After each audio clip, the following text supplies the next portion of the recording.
Noite aí, todo mundo. Chegando aqui para fazer a segunda parte sobre o caminho do ouro. Queria até pedir desculpas porque caiu a ligação, né? Durante a. Bem-vinda! Caiu a ligação durante nossa live anterior.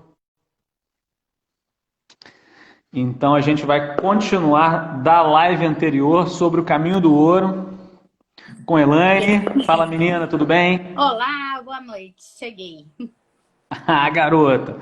Então, tava falando aqui, a gente vai começar de onde paramos, porque eu roubei a sua fala, eu fiquei falando 10, 15 minutos e aí caiu a conexão. Mas não tem problema, estamos aqui. Não. Mas de onde a gente parou, né? A gente tinha concluído a questão do pilar, você estava falando da questão dos outros caminhos, açúcar, café, arroz, né? Então, Arroz? arroz também faz parte. Aí eu tenho que Não, defender peraí, calma aí, calma lá. açúcar, café, vamos lá, ouro. Ouro Os e... livros que você citou tem o arroz. Tem arroz? Tem, Não. sim.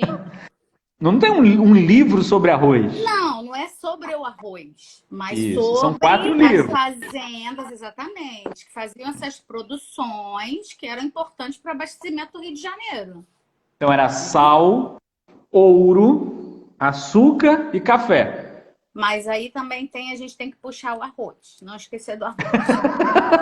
Tá bom. Por Vamos quê? lá, A mas sua, enfim, a sua fazenda tem arroz? é, tem Ah, feijão, começa com açúcar, mas vamos lá, né? Vamos por partes, senão a gente não chega a lugar nenhum. eu vou abrindo um negócio aqui enquanto você vai falando. Vai. Tá. Então, hoje, né, como a proposta é a gente falar sobre a Fazenda do Iguaçu, né? Para falar da Fazenda do Iguaçu, a coisa mais importante é falar da ocupação, né? A ocupação desse território que hoje é a Baixada Fluminense, né?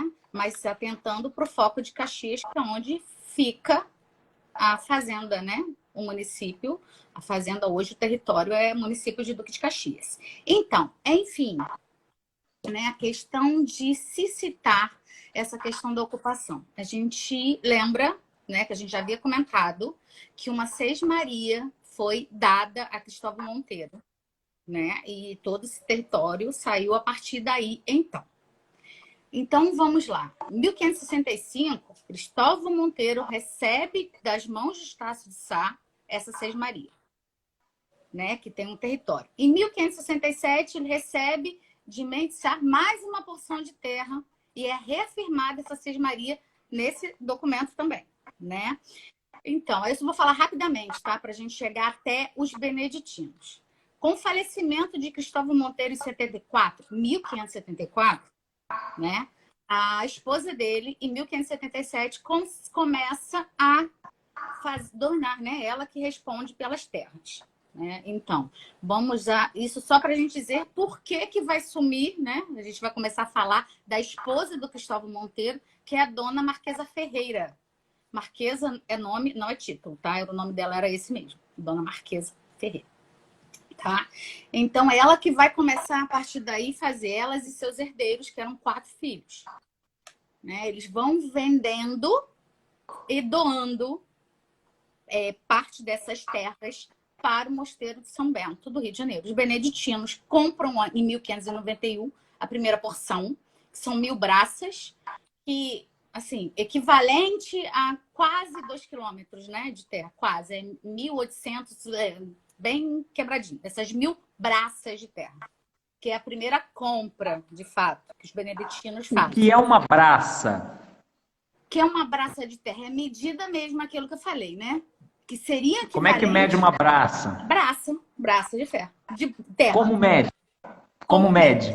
Hoje a gente mede em quilômetros, né? Metros, na verdade. Como é que 1898. você mede, assim, na Mas real, na braça? braça. Na braça. Você tem que abrir os braços. Braçadas. Vai cair. Você abre o braço de um punho A outro. ao outro punho. Isso dá 2,20 m. Isso, mas aí se a gente vai, nós hoje somos maiores, né? Então, hoje é equivalente. Mas é sério, é 2,20 m. Então, tá bom. Ser arquiteto, tá certo. Então, 1.000 braças dá 2,2 km. Exatamente. Uma coisa só, a minha irmã reclamou, ela fala que eu não devo tomar água com garrafinha durante a live. Então, em homenagem à minha irmã, eu trouxe isso aqui. Tudo bem? Tudo bem. Então, continuando, né? A questão continua em 1577, que eu estava falando, que começou essas doações, né? Num segundo momento, que foi quando houve a compra maior dos beneditinos, na verdade não foi a compra, a dona Marquesa Ferreira deixa em testamento meia légua de terra dessa Sesmaria do Iguaçu. Meia légua de uma légua, aí você vai me responder, mas uma légua, pelas pesquisas, de 2 a 7 quilômetros. Então, meia légua é metade disso aí. Né? Mas fica difícil a gente... Então, uma légua significa a distância que você percorre andando em 1 hora. Então. Você anda 1 hora, tipo assim, você deu a volta na Lagoa Rodrigo de Freitas. É um pouquinho mais de uma légua, porque quando você caminha ao redor da Lagoa Rodrigo de Freitas, você leva 1h15. Sim. Então dá uns 7 quilômetros e pouco o perímetro da lagoa. Então, é mais ou menos 6 quilômetros, uma légua. Tá, ok. Tá? Se você estiver num lugar plano e tal, papapá, você anda 1 hora, você percorre 6 quilômetros. As medidas, né, são essas, mas nos documentos a gente tem essas referências ainda, né, que fica meio complicado de se medir atualmente, né? Sim, enfim, claro. Porque até o território, ele não era tão plano, né? Então, né, dando Baixa um pouco a tua câmera. Tá muito... Só um minutinho. Isso eu já aprendi com as blogueiras, que tem que botar alto pra gente parecer magra. Entendeu? Que bobeira. A gente vai aprendendo, né? A gente vai aprendendo.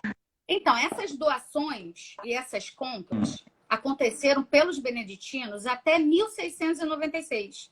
Eles continuaram comprando e recebendo doações. Mas essas terras, elas foram também arrendadas pelos beneditinos para particulares, para continuar, né, essa terra ela não ficar somente vazia, né? Então, o que a gente vai falar agora? A gente vai falar, eu vou dividir nesse cronograma, nesse roteirinho que a gente acaba fazendo, como foram várias atividades, construções adversas. Eu dividi, vou começar a falar dos engenhos, depois eu vou falar dos prédios, que é a igreja e o casarão. Porque a primeira atividade mesmo da casa, né, da fazenda, foi engenho. Primeiro de açúcar, que durou 35 anos, tá? Isso logo no comecinho das compras de terras. Em 1611 começou a funcionar o engenho de açúcar, que durou 35 anos. Mas como os próprios beneditinos acabaram também adquirindo outras fazendas, né, outras terras em outros lugares, haviam melhores condições de terra, né, para a produção desse material, desses produtos, em outras fazendas. Por exemplo, deixou-se de cultivar o açúcar no Iguaçu para se cultivar em Vargem Pequena, porque a terra lá ficou melhor, o açúcar, a cana, né, de melhor qualidade. Então, ficou-se um tempo muito grande, depois desses 1600 e... Deixa eu anotar aqui na minha cola. 1611...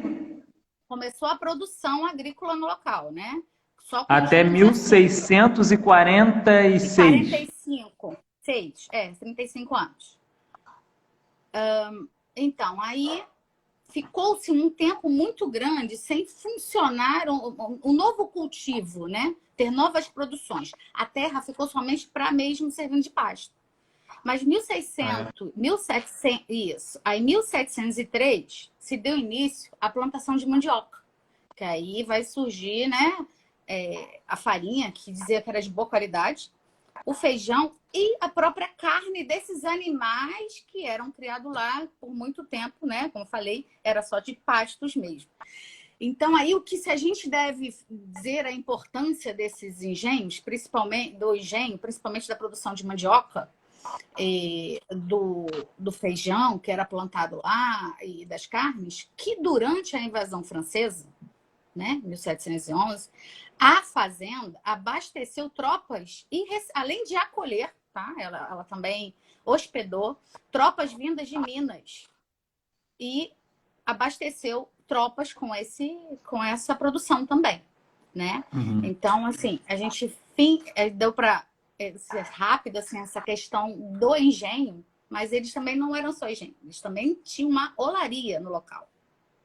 Né? Tá, então eu queria só lembrar uma ideia que eu comentei na semana passada, é que o interior fluminense produzia açúcar, porém essa economia não estava muito legal porque era difícil competir com o Nordeste.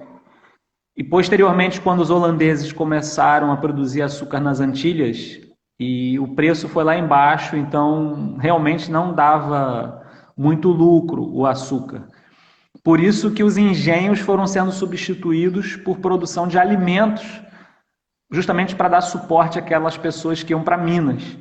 Só que pela data que você está dando, 1646, é bem prematuro, digamos assim, mas você falou, né? Eles trocaram uma terra por outra porque parecia mais útil. Vargem pequena ou vargem grande? Vargem pequena. Vargem Foram pequena, 3 tá. novos engenhos que passaram, né, que os beneditinos adquiriram. Em Vargem Pequena, Camorim e em Campos dos Goitacazes.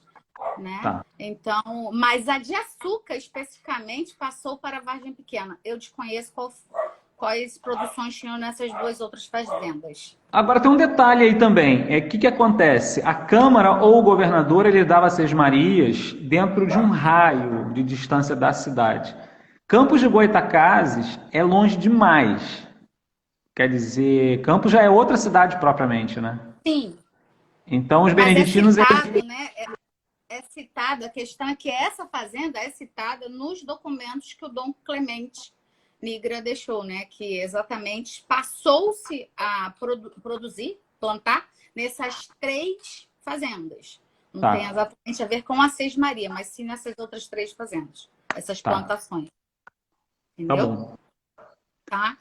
E mandioca e carne começou em 1703 e vai até quando? Período. Não, continua, tá? Por mais tempo. Elas permaneceram por mais tempo, esses cultivos. Não tanto para abastecer o Rio de Janeiro, mas para consumo próprio posteriormente.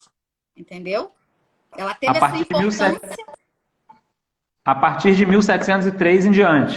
Exatamente. Não tem assim, quando findou, não tem uma data, porque acabou o consumo próprio mesmo, né? Tá. A questão também que é bem importante deixar que a olaria que funcionava lá, né? Se produzia os tijolos, ladrilhos e telhas. Esses produtos, eles ajudaram na construção da própria casa de vivenda, né? Que ela teve vários acréscimos e várias mudanças durante os séculos 17 e 18, até mesmo 19, mas aí já não tinha a olaria. Mas como também ajudou na construção do próprio mosteiro, né? Esses tijolos também ajudou na construção, também serviu de produtos construtivos para o mosteiro do Rio de Janeiro, né? O que é de grande importância.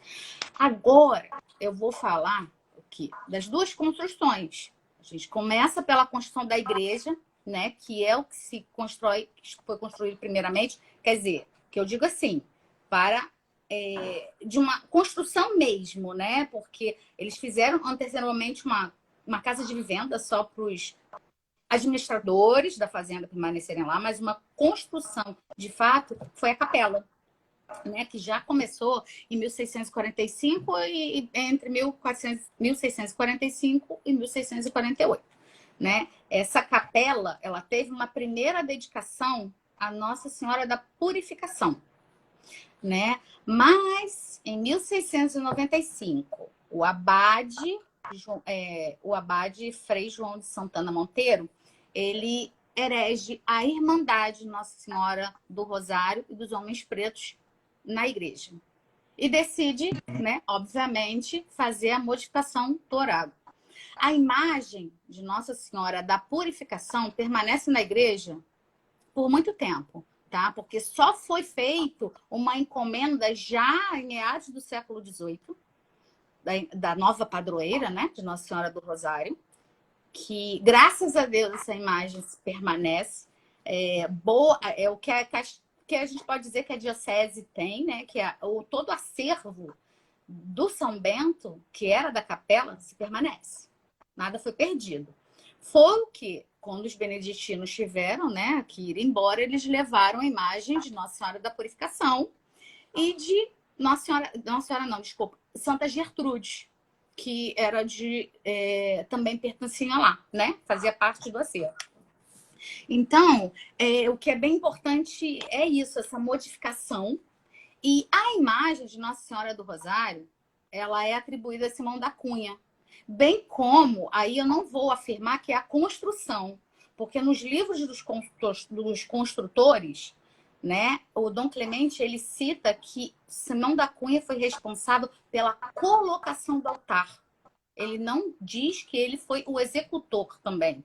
Né? Essa palavra colocou o altar, os retábulos, deixa a gente meio sugestivo para afirmar que ele foi o executor também. Me diz uma coisa, quando que os beneditinos saíram da fazenda? Na desapropriação de 1922. Sério? Governo Epitácio Pessoa. E sabe o motivo?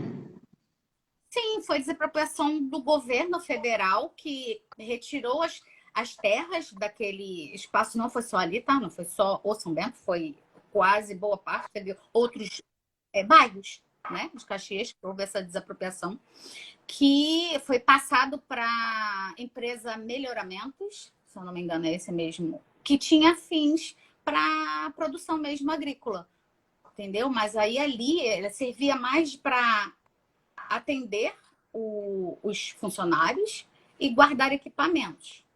Mas aí depois, no governo Vargas, em 1981, aí essas terras deixam de sair dessa empresa Melhoramentos, mesmo sendo da União, tá? Ela continuava sendo propriedade da União. Ela foi desapropriada, ela só foi repassada para essa empresa administrar. Mas depois, em 1931, foi criado o Núcleo Colonial São Bento, que era administrado pelo INCRA. Tá? Então, esse aí por isso que eu digo que quando os beneditinos tiveram que sair, eles levaram, né, essas duas imagens que eu citei.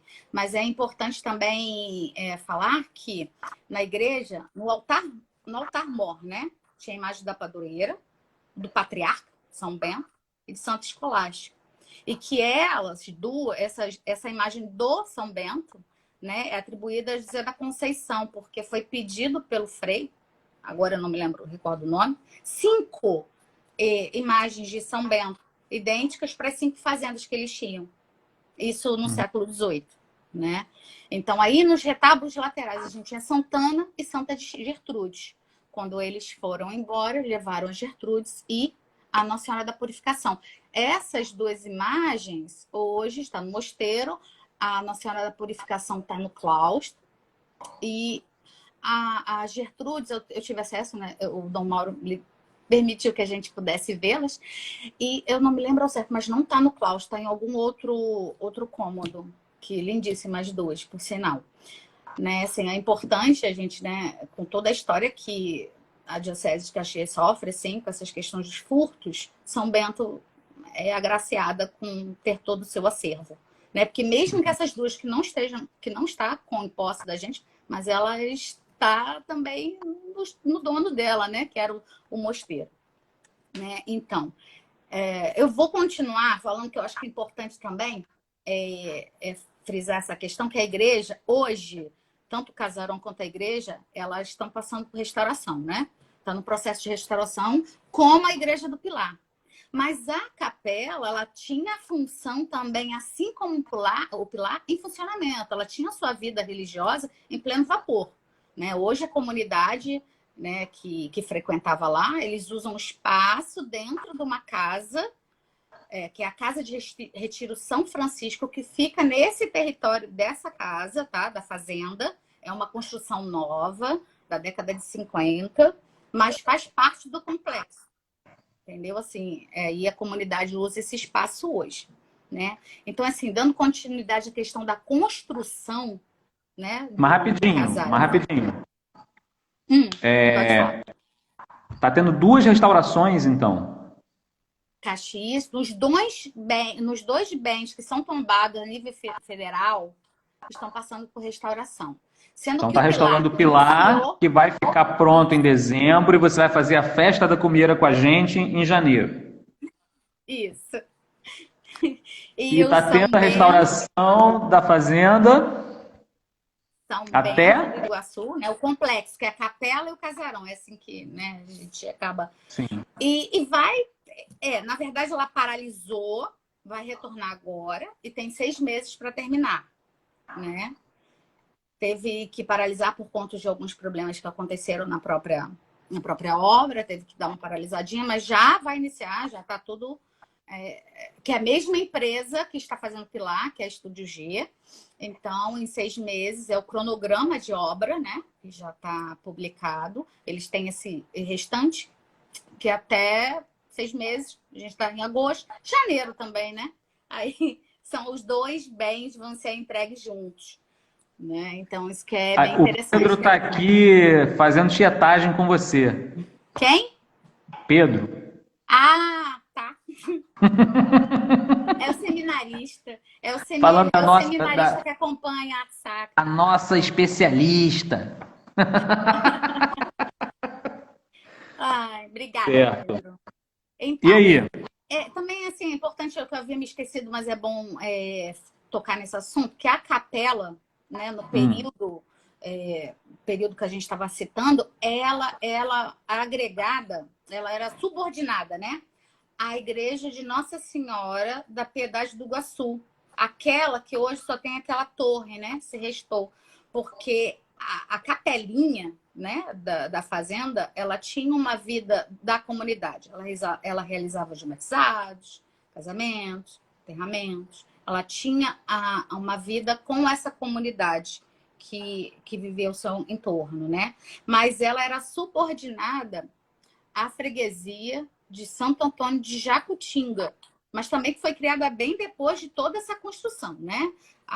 Essa freguesia ela só teve alvará, né, em 1750, mas ela já tinha uma vida, mas essa questão das divisões paroquiais de freguesias, ela não era ligada à freguesia do Pilar, mas sim à freguesia de Santo Antônio de Jacutinga, por isso que era subordinada a essa igreja em Nova Iguaçu, que hoje, né, é o território de Nova Iguaçu. É só para deixar isso frisado, que é importante. A questão, né, da questão do casarão. O casarão ele passou por várias formas construtivas, né? A primeira construção em 1660. A gente já tinha engenho, o engenho já funcionava, mas não existia uma casa de vivenda, porque não existia aqueles padres fazendeiros, os monges fazendeiros, né? Então não existia um lugar para abrigar. Eles eram itinerantes, eles iriam e voltavam, né? Então fizeram primeiro uma casa. Aí depois, alguns anos depois, já no finalzinho do século XVII, essa casa de vivenda ganhou mais um espaço, né? Mais um puxadinho, não sei assim, não, mais um novo prédio, vamos dizer assim, né? Já no século XVIII, já no meado de 1754, é que o casarão ganhou mesmo essa característica de mosteiro, né? Com a construção daquele espaço mais o claustro. Só mesmo no século XVIII é que o mosteiro, né, teve essa conclusão, vamos dizer assim. Houve modificações no século XIX, tanto na capela interna quanto no casarão. A capela, ela não tem mais aqueles retábulos que foi colocado por Simão da Cunha, porque foi feita uma restauração pelos próprios beneditinos no início do século XX, antes de ter a desapropriação, né? Mas o casarão servia de casa de descanso para os monges, né? Até para os mais velhos ou aqueles que só queriam mesmo descansar, e servia de residência para os monges fazendeiros, que é assim que o Dom Clemente cita, né, nos escritos dele. os monges fazendeiros. Na verdade, ele escreve padre, mas é difícil a gente A falar isso. palavra é interessante isso, porque o que acontece? O modo como a gente chama o sacerdote indica um pouco como é que é o espírito do povo.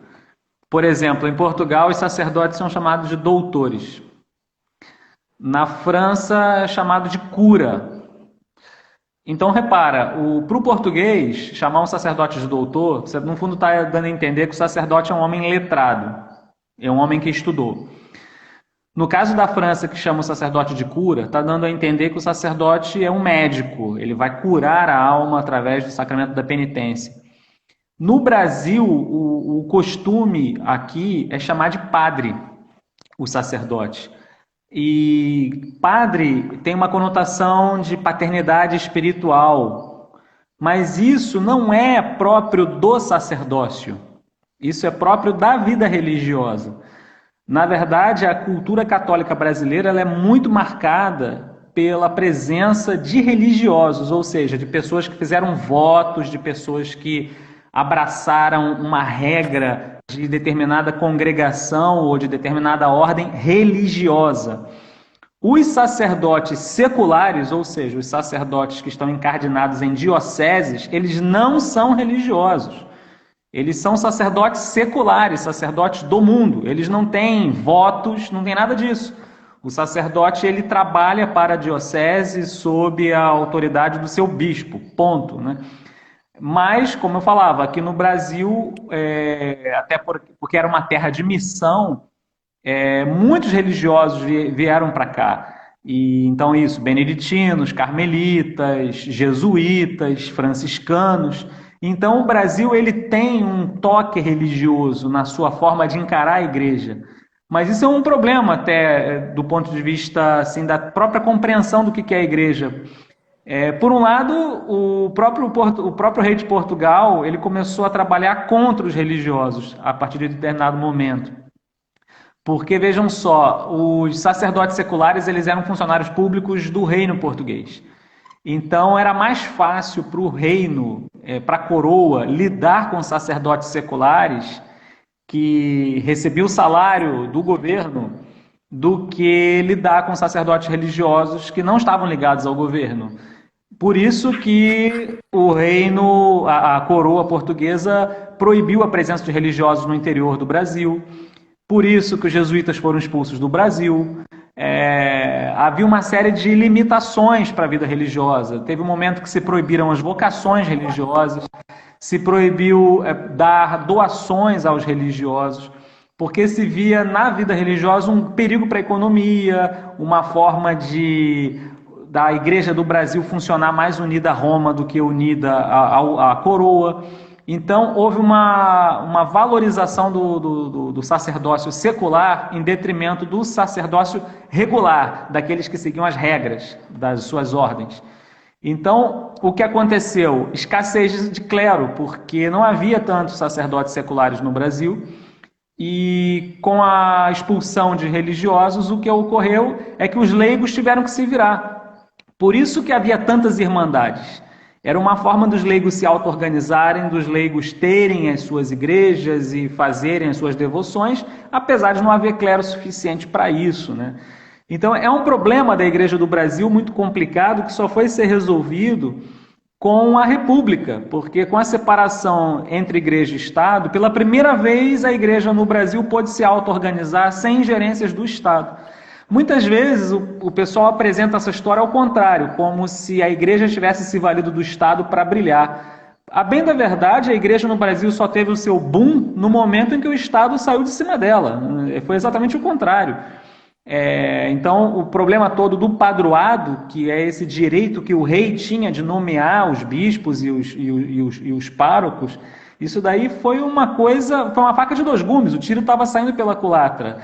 Quando o rei de Portugal ele adquiriu o padroado do Papa, era uma forma de facilitar a colonização, mas na prática o que aconteceu é que o Estado português ele acabou abusando da igreja. Então, só com a proclamação da República que isso se desfez. Mas, claro, os beneditinos são sacerdotes religiosos, são sacerdotes da regra de São Bento, então eles são chamados de padres com razão, porque eles são pais espirituais, tá? Na verdade, o que é estranho é chamar de padre os presbíteros seculares. Isso aqui seria o estranho, mas aqui no Brasil é normal chamar os sacerdotes seculares de padres. Só que hoje em dia a gente não chama mais os beneditinos de padres, né? A gente chama os beneditinos de dom. E por que isso? Porque, em virtude das proibições de vocações religiosas, várias ordens e várias congregações do Brasil foram dizimadas no século XIX pelo Império, entendeu? Então, o que aconteceu é que o Mosteiro de São Bento do Rio ele foi repovoado por monges alemães. E na Alemanha era costume chamar os religiosos de Dom, entendeu? Então é por isso que a gente fala Dom Mauro, né, Dom Justino e tal, porque é de uma tradição alemã. Os beneditinos que tinham vindo ao Brasil no século XVII, foi naquele período da União Ibérica. Lembrem-se que Nossa Senhora do Pilar é uma devoção ibérica. Conta a lenda, né, a tradição espanhola de que o apóstolo São Tiago, antes de ser martirizado em Jerusalém, ele teria viajado à Espanha e foi muito infrutífero nos seus esforços apostólicos. E aí Nossa Senhora, que ainda vivia na terra, aparece para ele em cima de um pilar para lhe dar alento para que ele continuasse o seu apostolado. Então, lá na Espanha se venera o pilar onde Nossa Senhora apareceu ao apóstolo, e daí vem essa devoção. Então, no Mosteiro do Rio, nós temos, numa das capelas laterais, uma imagem de Nossa Senhora do Pilar, e tem a própria Igreja do Pilar, em Duque de Caxias. Então, é daí que vem essa confusão toda terminológica. Então, a gente tem que levar em conta isso também. Do contrário, a gente cai num verdadeiro anacronismo e embaralha tudo, né? Bem, eu vou ler aqui um monte de coisa que o pessoal escreveu, não sei se você leu. Não consigo. Leu não, né? Não. Então, fala mais enquanto eu leio aqui se o pessoal falou alguma coisa interessante. Então, aí agora eu acho interessante como assim, a gente falou um pouquinho, né, bem rapidamente, da questão dos engenhos, da própria construção, da capela e sua vida, né? Sua vida que ela tinha, a rotina que ela tinha com a comunidade local, a questão construtiva do casarão e essa questão dela abrigar, né? Também servir de repouso para os monges, né? É interessante a gente contar também o século XX.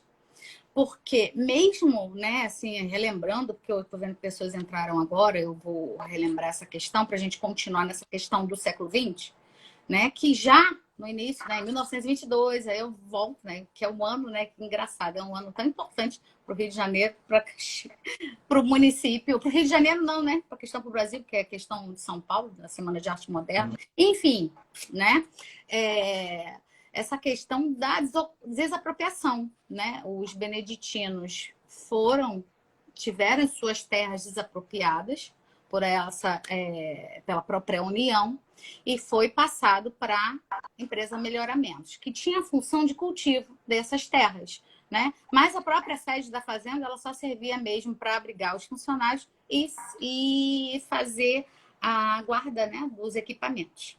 Aí, isso, em 1922, foi no governo Epitácio Pessoa, porque foi anterior a Arthur Bernardes, que Arthur Bernardes só entrou em novembro de 1922. Isso foi bem no início do ano. Então, só porque às vezes pode... a gente vê que Epitácio Pessoa foi só... Não foi, mas foi nesse período do governo dele. Mas aí, em 1931, já era Vargas. Então, Vargas ele criou vários núcleos coloniais, né? O próprio município de Caxias tem esses núcleos. Em Bariê, tem alguns territórios, Jardim Primavera, se eu não me engano, Cidade dos Meninos, que tinha uma outra função, né? Não era um núcleo colonial, mas também foi do mesmo período a criação da Cidade dos Meninos, né? E o núcleo colonial São Bento, que é o que a gente está falando aqui, né? Então, nesse período, as terras da fazenda passou a ser administrada pelo INCRA, né? E ele que fazia a questão dos colonos, né? Foram construídas casas para moradia desses colonos, para para realmente abastecer. As Caxias, né, esse território virou praticamente, já era muito rural, continuou sendo mais, né, para fazer esse abastecimento mesmo de produtos agrícolas. Né? Aí fica importante a gente dizer, então, como que essas terras voltou para a igreja? Né? Não a terra em si, mas os dois bens, que é o que a gente está falando aqui, o casarão e a capela. Né?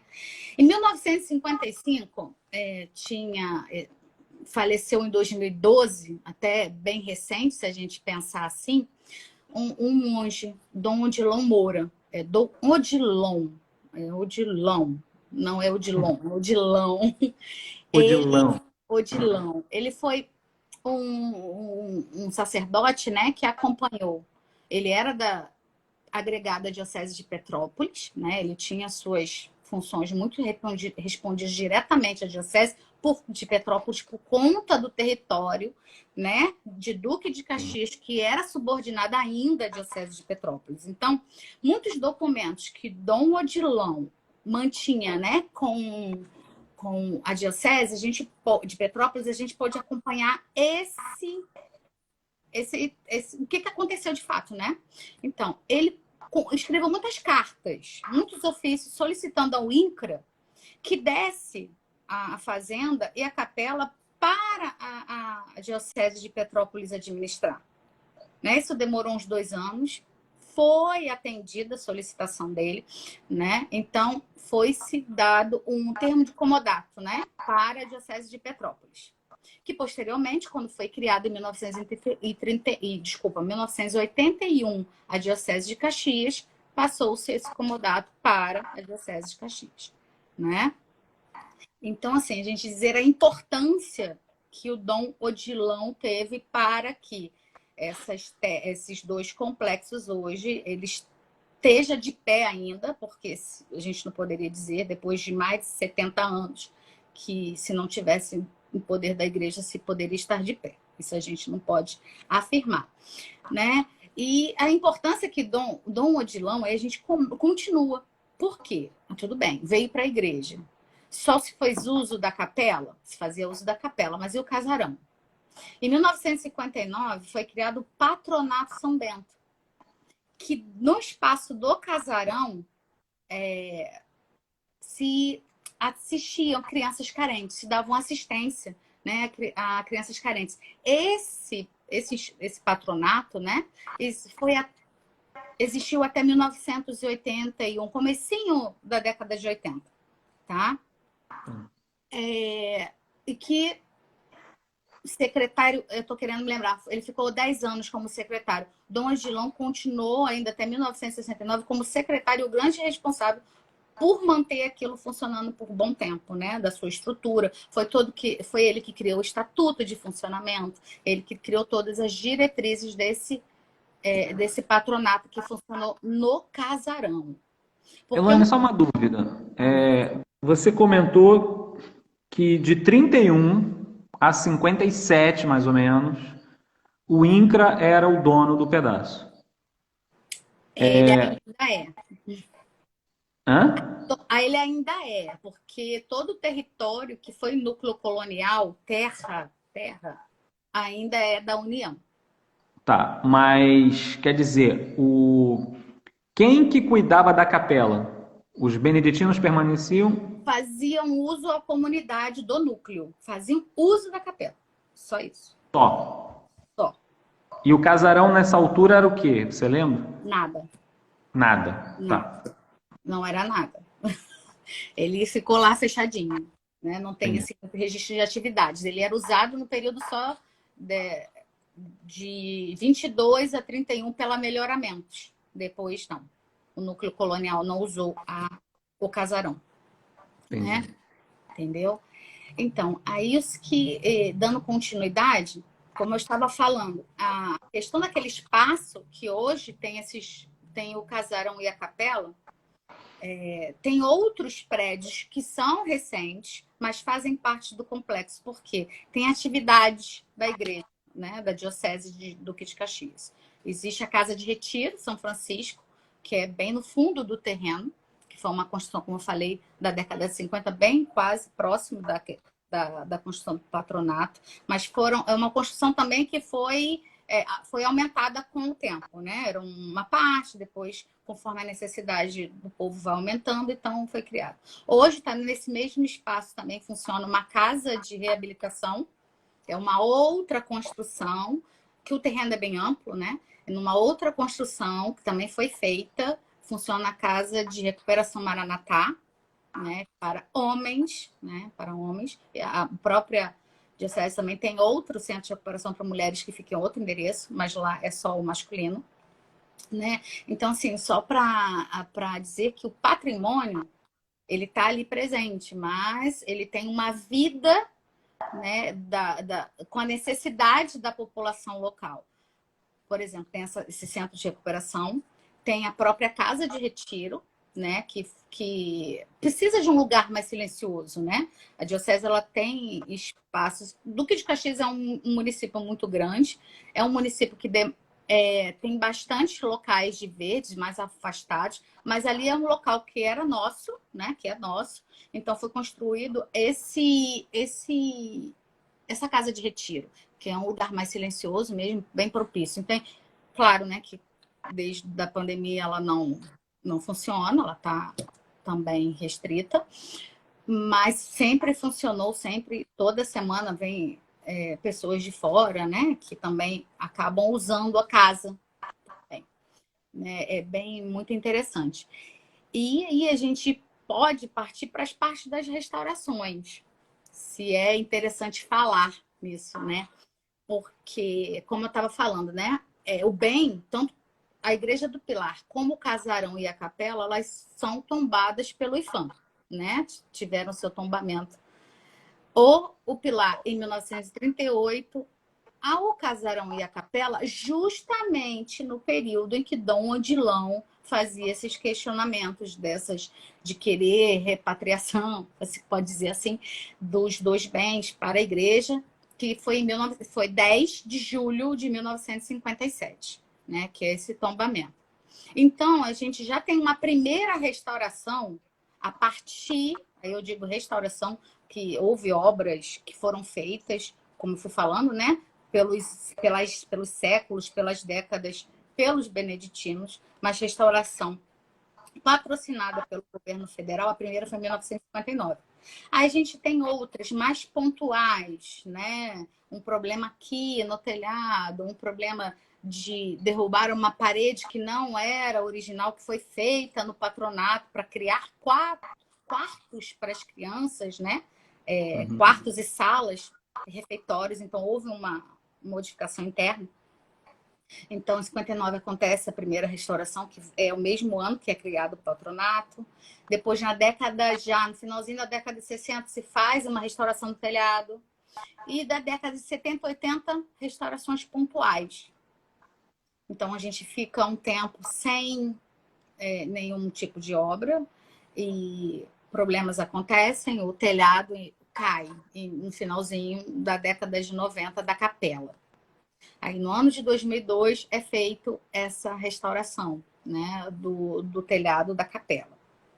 Então, a primeira restauração, depois de 2002, que é completa, né, a questão tanto a estrutural da capela do casarão está sendo executada agora, né? O coro que já tinha se perdido da capela na questão da queda do telhado em 2002, havia perdido também o coro da capela. Vai ser reposta agora, vai ser feito Claro que é uma nova construção, mas se tenta, né, se deixar mais próximo do que era no início dos anos 2000. Isso é bem importante, né? E, né, vamos aguardar que a obra termine para a gente fazer esse lançamento. Aí vai ser bom, né? Tomara que tenha vacina nesse meio tempo, que aí a gente faz várias festas.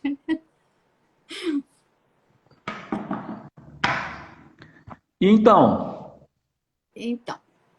você chegou a dar uma olhada naquelas escrituras lá? Vi a escritura, né, menina? A Catarina é a mesma, fiquei impressionada. Mas vem cá, você descobriu alguma coisa assim interessante sobre isso? Não? Não, vou ter que pesquisar a fundo. Agora eu vou querer saber quem foi Catarina. Fiquei interessada em saber quem é Catarina, porque ela, né, são dois extremos. Como que uma pessoa, né, assim, hoje a gente chega rápido ao centro do Rio, mas você imaginar que a pessoa ela tinha uma vida quase no mesmo tempo, né? Ela tinha uma vida na freguesia do Pilar, porque ela pediu para ser enterrada ali, né? Correto. Mas ela também tinha alguma influência, alguma vivência naquele território da Santa Rita, né? Então, que mulher foi essa, né? Que vida. Para o pessoal que está ouvindo a gente aí, na última live nós tínhamos comentado sobre a Catarina de Sena. Agora, o que era mesmo que a gente tinha falado sobre ela? Ela doou Terra do Pilar, não é isso? Ela doou 2 vezes, né? Ela doou para o terreno atual, né?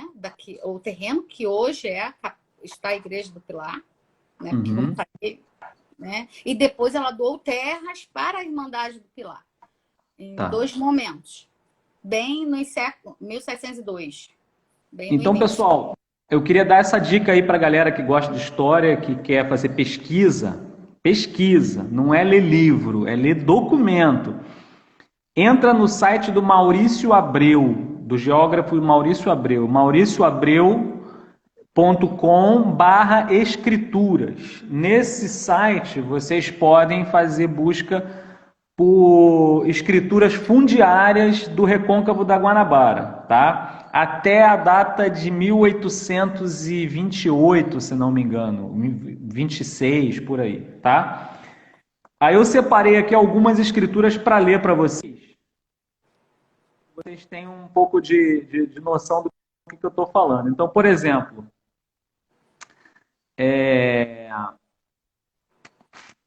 1702, escritura de doação de terras que fazem Manuel Pires e sua mulher Catarina de Sena a seu genro João Gonçalves, com 100 braças de testada e todo o sertão que se achar. Não tem limite, imagina. Citas no rio do Guaguaçu. Guaguaçu é Iguaçu, não é verdade? É Iguaçu. Partindo de uma banda com terras dos dotadores e da outra com Hipólito Gomes. Então essa é uma escritura. Tem uma outra aqui, ó, escritura de doação de terras que fazem Manuel Pires e sua mulher Catarina de Sena a Nossa Senhora do Pilar da freguesia de Morabaí. Morabaí é o atual Rio do Pilar. Rio Pilar. Porque o nome da freguesia tinha os 3 rios, né, que a banhavam. Morabaí, Aguaçu e Iaguaré, que é o Morabaí é o Pilar. Aí tem o Iguaçu. Okay.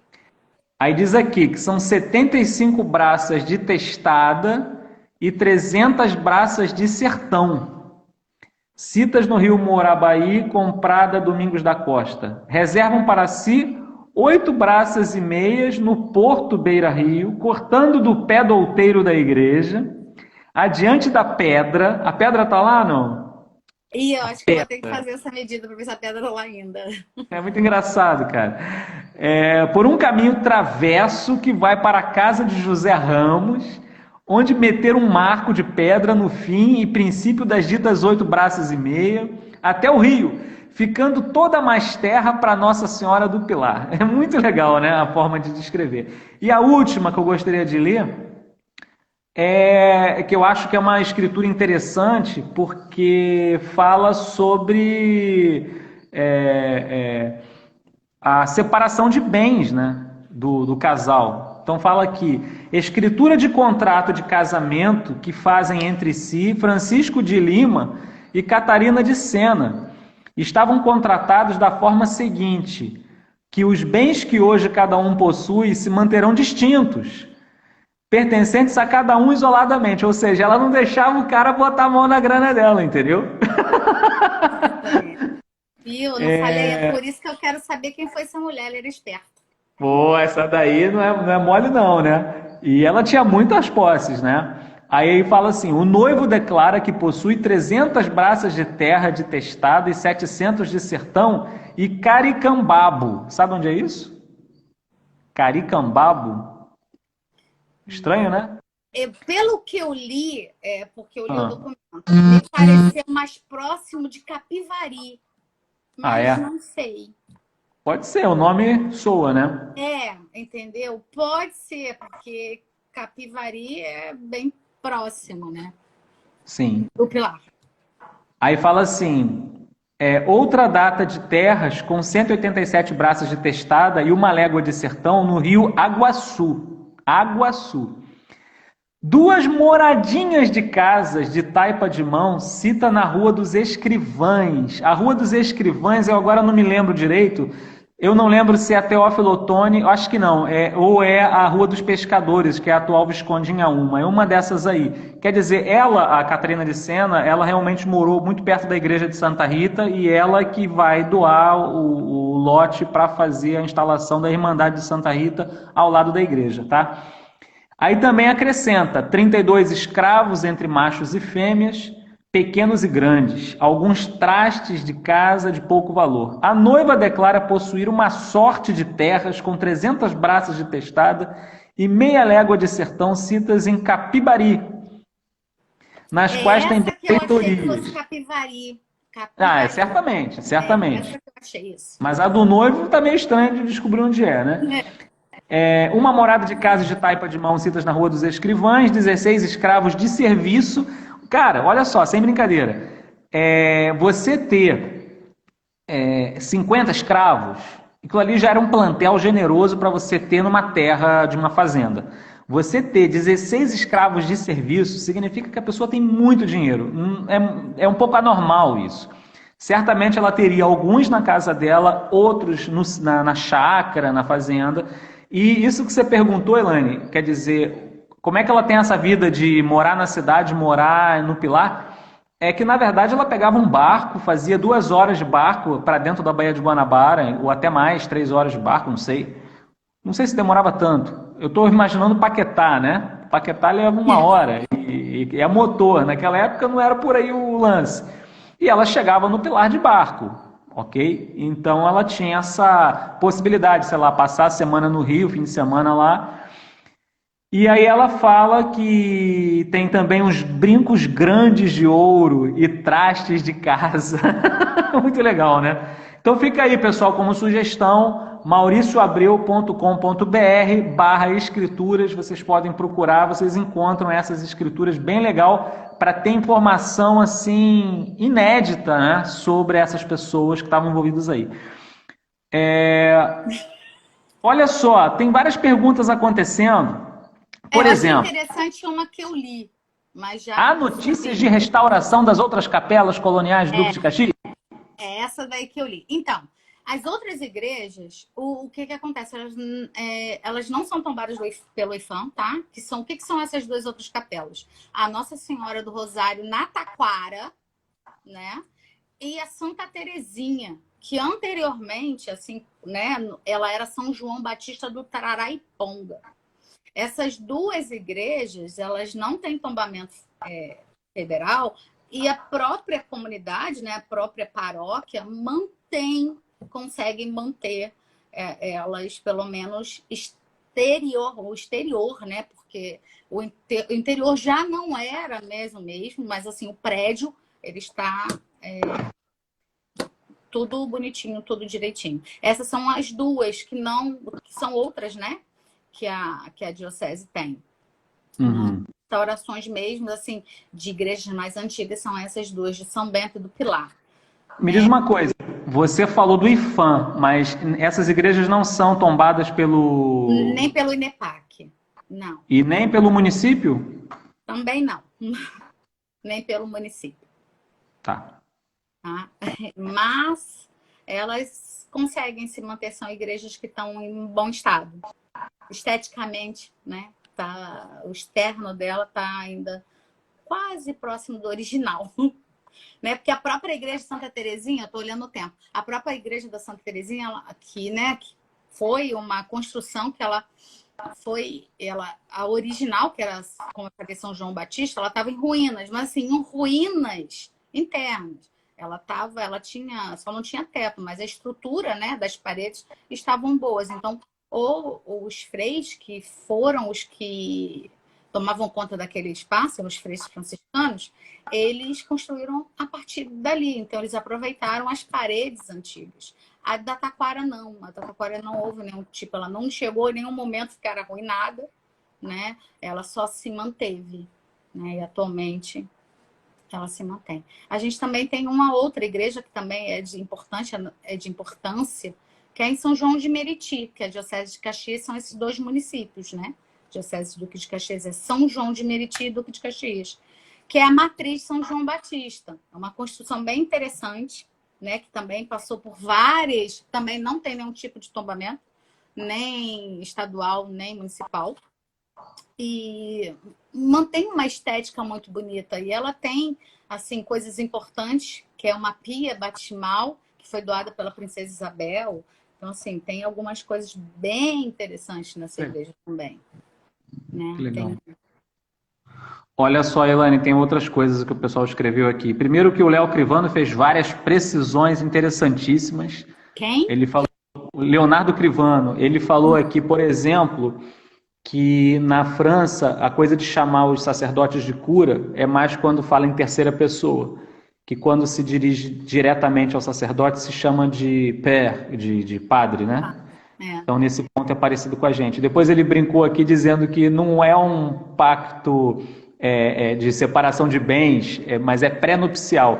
Eu acho que ele vai ter que ajudar a gente a escrever esse livro sobre a Catarina de Sena, hein? Vamos escrever um livro sobre ela? Depois, ó, tem gente preocupadíssima. Como vou achar esses lugares? Preciso de um mapa. Então, tem aqui um livro do falecido Gênesis, grande amigo. Esse livro aqui, Elaine, tá aqui com... Tem dedicatória, cara, do Gênesis. Pô, que saudade. E é interessante que ele traz um mapa que você consegue ver o Pilar, você consegue ver esses lugares todos, tá? Então, realmente... Gente, mas no Google hoje é só colocar que aparece o endereço também. Quem tem preguiça, quem não tem acesso ao livro. Exatamente. Vai estar endereço. Depois, olha, antes que esse troço corte novamente, a Tânia está falando aqui que do Porto dos Mineiros, ali na frente do CCBB aqui no Rio, até Magé, Porto de Estrela, dava de 11 a 17 horas de barco. Errei feio, hein? Eu não faço isso nem de avião, quanto mais de barco. Mas Pilar é mais perto que... Deve dar 1 hora menos, deve ser só 10 horas só. Mas enfim, bem, tempo a beça. O fato é que tem várias pessoas comentando várias coisas, não sei, você quer concluir então, Elaine, alguma coisa? Temos 2 minutos para fechar. Não, eu vou ser rápida, eu só quero agradecer, né, que é importante ter esse espaço para a gente falar de um território que a maioria das vezes eu digo ignorado, né, questão de ser, mais ser esquecido, né, às vezes as pessoas não sabem a importância que esses bairros hoje, né, esse município teve tanta ligação e tanta importância com a história do Rio de Janeiro e do Brasil. Então, assim, é um espaço legal e agradeço a oportunidade. Bem rápido, porque você tem 1 minuto para falar. Eu não quero falar nada, não. Eu tô aqui para te ouvir, pô. Não, tá. Então, é um prazer. Entendeu? Fico à disposição. Eu fico nervosa, então, em todo caso. Como é que vai se chamar o livro da Catarina de Sena? Catarina. Eu tô brincando. Catarina do Pilar, não sei. Não pede pra fazer essas coisas assim. Primeiro que eu amo esse nome, já é interessante, né? Mas Catarina é empoderada. Não sei.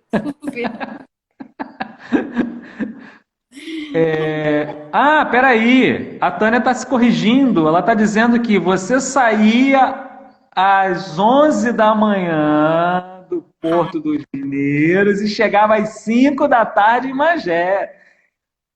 Pô, com escala no Pilar. Uma paradinha no Pilar.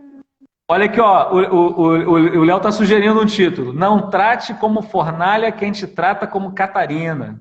O que você acha? Nossa, eu gosto de nome de títulos bem extensos, interessante.